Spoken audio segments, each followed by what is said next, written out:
Greetings, aficionados of literature. Today's discussion centers on the 1962 dystopian novel A Clockwork Orange by Anthony Burgess. This book has captivated readers for decades, inviting them to grapple with vexing questions about human nature, morality, and the role of societal institutions in shaping individual behavior. It is a novel that has stirred conversations and controversies alike, given its challenging content and philosophical underpinnings.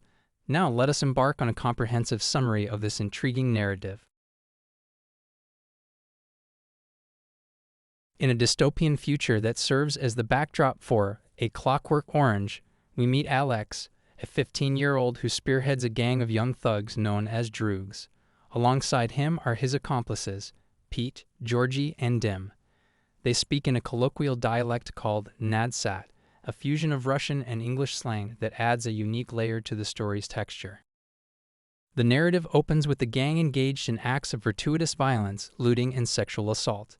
They take a sadistic pleasure in tormenting the vulnerable, whether it is a homeless man who gets beaten mercilessly, a rival gang that is put in its place, or a writer and his wife who faced horrific humiliation when their home is invaded. In this world of moral decay, the state is ineffective in quelling juvenile crime, and parents are often clueless about their children's activities. Surprisingly, Alex has a penchant for classical music, especially Beethoven, which he associates with his acts of violence. The first turn of events comes when Alex's Droogs betray him during a home burglary, leading to his arrest. Instead of a judicial system keen on retribution, Alex finds himself facing 14 years of incarceration.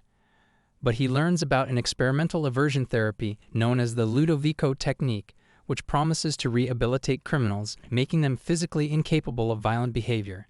Seeing this as an opportunity for an early release, Alex volunteers. The Ludovico technique is a form of psychological conditioning that pairs physical discomfort with visual images of violence and crime. Strapped to a chair and injected with nausea-inducing drugs, Alex is forced to watch violent films. The result is a Pavlovian aversion to violence. Even the thought of it induces physical sickness. Deemed reformed, Alex is released into society. However, life outside is not what Alex expected. He finds himself defenseless, a target for both old victims seeking revenge and random strangers. The society he once terrorized now becomes his tormentor. His aversion to violence has also extended to music, making even his beloved Beethoven a source of physical agony. In a particularly ironic twist, Alex becomes a political pawn for opposition groups looking to discredit the government's inhumane treatments. The climax of his tribulations occurs when he ends up at the house of the writer he had once victimized.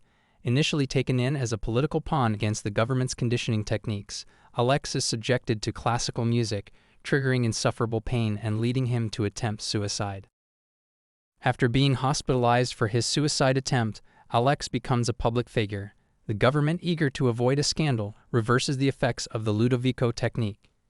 Interestingly, Alex undergoes a natural transformation. By the end of the novel, he envisions a future where he could potentially settle down and start a family, suggesting that the innate human ability to change cannot be entirely dictated or stunted by external forces. The narrative of A Clockwork Orange is a complex weave of philosophical dilemmas that question the very nature of human freedom and morality. When Alex is subjected to the Ludovico technique, he loses the capacity to choose between good and evil, raising questions about the ethical responsibility of the state in shaping an individual's moral compass. The book also serves as a biting critique of utilitarian ethics, a system that seeks the greatest good for the greatest number, often at the expense of individual rights. Furthermore, it illustrates the limitations of both punitive and rehabilitative models of criminal justice, painting a grim picture of societal decay and moral bankruptcy.